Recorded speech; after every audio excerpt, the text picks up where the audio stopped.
Hi, my name is Jeff and I'm a medical student. This is my video response to Dr. Sears' video on fish oil. And this past summer I'm in a pediatric surgery lab where one of the things they're looking at is the effects of omega-3 on children.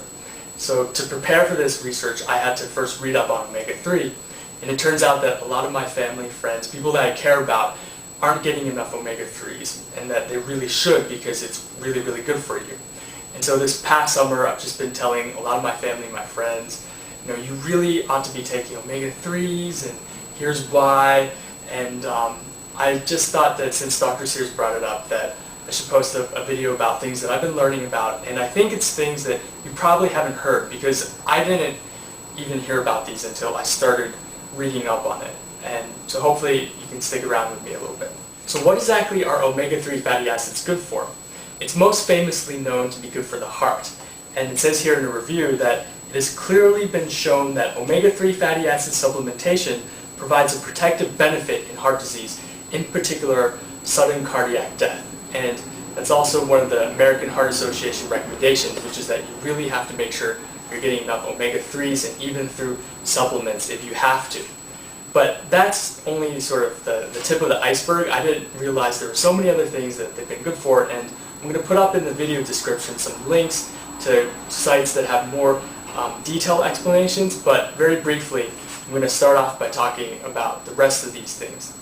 Less known, but also very rigorously researched, is the effect of omega-3s on rheumatoid arthritis. And it seems that omega-3 fatty acids are really good for rheumatoid arthritis, and also very good for a lot of psychiatric disorders like major depression, major depressive disorder, and schizophrenia. It says here in this review, in addition, many psychiatric disorders, particularly schizophrenia and MDD, which is major depressive disorder, have shown positive results when supplementation has been used as an adjunct to standard pharmacotherapy.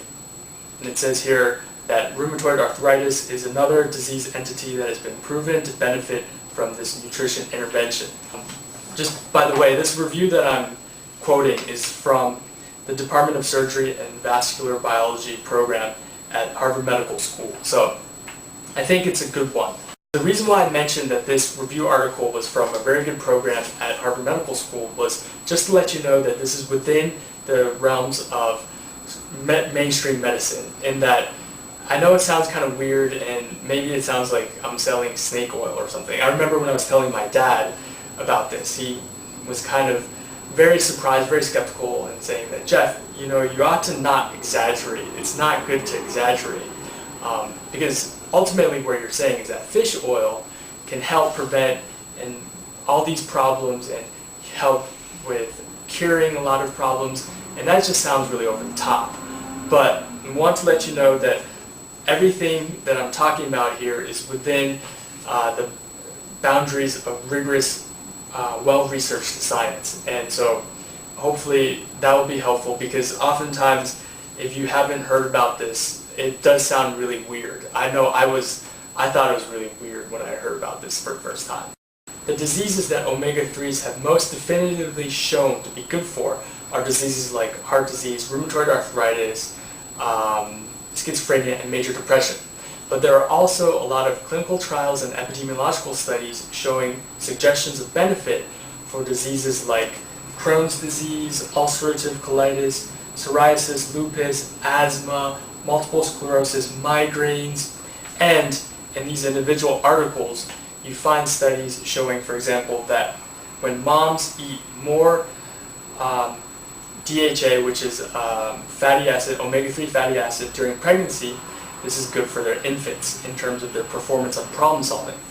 And there's another paper that was just published in Nature Medicine, saying that increased dietary intake of omega-3 fatty acids reduces pathological retinal angiogenesis, which the retina is part of the eye, and omega-3s have also been suggested to show benefit for the eyes, for the livers, for babies who are on parenteral nutrition, and even for diabetes patients. So this article I found from Diabetes Care, which is the article from the American Association of Diabetes, and it says here that there are some expectations of benefits and a reasonable certainty of no harm. if you take omega-3 fatty acids, meaning that omega-3 fatty acids has very low risk for side effects. Of course, you want to go ahead and make sure, check this with your doctor, make sure that you're not going to get any side effects. But for the most part, omega-3s have been shown to be very safe because it's fish oil. After sharing this information with my family and my friends, they usually ask me how much should I be taking. And I think, or they ask me, should I be taking them at all? And I think it's important to note that the standard American diet is really, really low on omega-3 fatty acids compared to the Mediterranean diet or the Japanese diet. And so even if you're young or relatively young, you probably have really low omega-3 fatty acid levels. And it's probably a really, really good idea to up them. Whether or not through fish or through fish oil supplementation, that's a really hard question, and I don't really know the answer to that. But I think it might be a good reference point to look at some of the studies that have talked about certain issues. So, for example, if I'm concerned about getting heart disease, then I can follow up on those studies and see what the researchers used in those studies in terms of if they were looking at fish or fish oil supplementation. And the nice thing to note about those studies is that usually they're really concerned about safety profiles, and that fish oil supplements, you can make sure that that particular supplement that you're using for that study does not contain mercury, PCBs, dioxin. And if you need references on how to find more information about this, I can send you those references because that might be helpful. I think that's all I had to say for this clip. If there are any more questions, please look at the video description. I'm going to try to answer the comments. And also, if you have questions about dosages and more questions about future studies, please email me and I'll send you the references that you can go over with your doctors. Definitely, like I said, I'm just a medical student, so this is not medical advice, but I think it was something that I just wanted to share with you that I learned with my professors, and I want to share with you. So, thanks.